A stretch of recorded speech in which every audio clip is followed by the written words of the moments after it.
Brought to you by V-Guard. मैंने टोंक में लोगों से बातचीत की। टोंक में लोग सवाल पूछ रहे हैं कि भाई वो कह रहे हैं कि इस बार सचिन पायलट तो चुनाव नहीं लड़ रहे। कांग्रेस पार्टी क्या उसी क्लैरिटी के साथ आगे बढ़ रही है राजस्थान में? और आसान नहीं है अपने कार्यकर्ताओं की अनदेखी कर किसी और को टिकट देना। ने मुझे निवेदन किया है, जिस कैंडिडेट ने मेरे को रिक्वेस्ट की है मैं हर उस कैंडिडेट के यहाँ गया हूँ। अभी 2 चरणों में चुनाव होगा। मैं प्रदेश के बाहर भी प्रचार कर रहा हूँ और जहाँ मुझे पार्टी आदेश कर रही है, जहाँ मुझे कैंडिडेट्स बुला रहे हैं, वहाँ जा रहा हूँ और जाऊँगा भी। जी,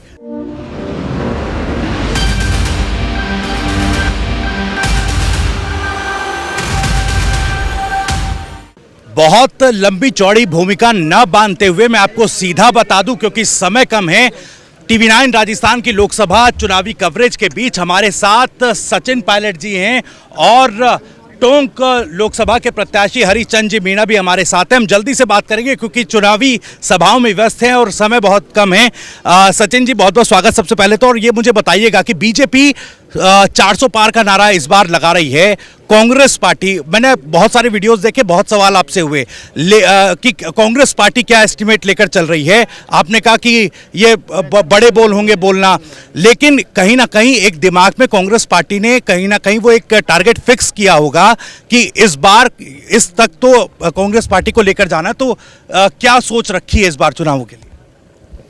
आपने खुद ही अपने लंबे सवाल में बात का जवाब दे दिया कि बड़े बोल हैं, जो दावे कर रहे हैं वो वास्तविकता से परे हैं। राजस्थान के अंदर 25 सीटें हैं और कांग्रेस पार्टी बीजेपी से ज़्यादा सीट जीतेगी, अच्छे बहुमत से जीतेंगे। पूरे प्रदेश देश में बदलाव की सुगबुगाहट है, लोग परिवर्तन चाहते हैं। 10 साल के सरकार से लोग ऊब चुके हैं और परफॉर्मेंस के आधार पे 10 साल की रिपोर्ट कार्ड के आधार पे लोग वोट डालेंगे। और कांग्रेस का जो घोषणा पत्र है, कांग्रेस की जो सोच है, हमारे कैंडिडेट्स हैं, उसको लोग पसंद कर रहे हैं। इसलिए मैं आश्वस्त हूँ कि हम लोग अच्छा परफॉर्म करेंगे। इस बार कोर मुद्दे क्या हैं कांग्रेस पार्टी के, वो जरा बताइए। लोगों ने हर गरीब परिवार को प्रतिवर्ष ₹1,00,000 देने का एक कमिटमेंट किया है। 1 लाख प्रति वर्ष हर गरीब परिवार को। MSP पे कानून बनाएंगे। 30 लाख जो खाली पद हैं सरकारी नौकरियों, उसको भरेंगे और महिलाओं को 50% आरक्षण मिलेगा इन नौकरियों के अंदर। हम लोग चाहते हैं कि कृषि, नौजवान, महिला, जो वंचित वर्ग हैं, उनको ताकत दें। भारतीय जनता पार्टी का चुनावी मुद्दा जज्बाती रहता है। मंदिर मस्जिद की बात करते हैं, हिंदू मुसलमान की बात करते हैं। हम लोग बात करते हैं निवेश की, रोज़गार की, इंफ्रास्ट्रक्चर की, चिकित्सा की। नौजवानों का जो शिक्षित हैं, उनका भविष्य अंधकार में अगर दिखेगा तो देश कैसे प्रगति करेगा? और 10 साल का लंबा समय होता है। अब बीजेपी कह रही है 2047 की बात कर रहे हैं। भाई 10 साल में क्या किया उसका जवाब तो दीजिएगा। पार्लियामेंट में जवाब चलता नहीं है।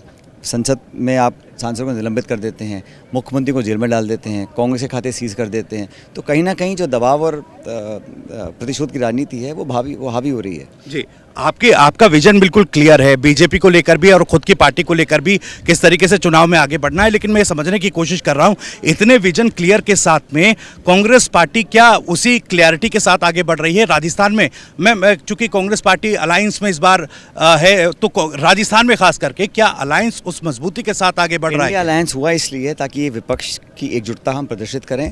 हमने पहली बार राजस्थान में 3 सीटें अलायंस को दी हैं, पहली बार। और आसान नहीं है अपने कार्यकर्ताओं की अनदेखी कर किसी और को टिकट देना, लेकिन एक लार्जर नेशनल इंटरेस्ट में हम लोगों ने किया है, उसका हमें अच्छा परिणाम मिलेगा।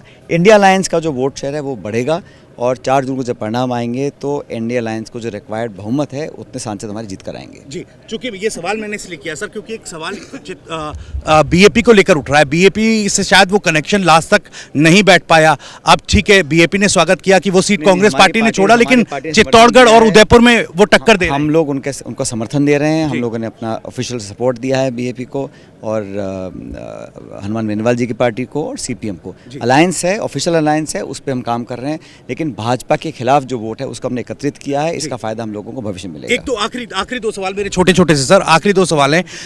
उसमें सवाल तो ये है कि कुछ एक सीटों पर सचिन पायलट प्रचार के लिए नहीं जा रहे हैं, तो वहां पर लोग सवाल कर रहे हैं कि क्या अभी भी कोई ठसक या कसक है? जिस उम्मीदवार ने मुझे निवेदन किया है, जिस कैंडिडेट ने मेरे को रिक्वेस्ट की है, मैं हर उस कैंडिडेट के यहाँ गया हूँ। अभी 2 चरणों में चुनाव होगा।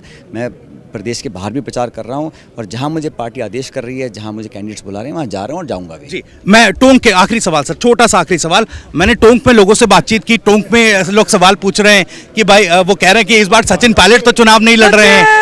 सचिन पायलट यहाँ पर चेहरा नहीं है। सारी सीटों पे हम मिलकर चुनाव लड़ रहे हैं। मेरी जिम्मेदारी सबको जिताने की है। चलिए, बहुत बहुत शुक्रिया सर। टीवी 9 राजस्थान को समय देने के लिए। तो ये सचिन पायलट हैं और सचिन पायलट के समर्थक यहाँ उनको चूंकि सभा करने चुनावी सभा के लिए सचिन पायलट निवाई यहाँ पर पहुंचे थे और टीवी 9 राजस्थान की कवरेज करते करते हम भी यहाँ पर पहुंचे, लोगों से भी बात की, सचिन पायलट से भी उनका थोड़ा समय हमने चुराया और थोड़े सवाल पूछने की कोशिश की। हम लगातार टोंक के साथ साथ उन और इलाकों में भी जा रहे हैं और लोगों से पूछकर, लोगों से सवाल कर ये बताने की कोशिश कर रहे हैं कि आखिर राजस्थान में कौन जीत रहा है। आगे भी चलेंगे, बताएंगे आपको राजस्थान में क्या कुछ है हालात। फिलहाल कैमरा पर्सन साथी राहुल देव के साथ मैं भविष्य त्यागी, टीवी 9 राजस्थान। नमस्कार।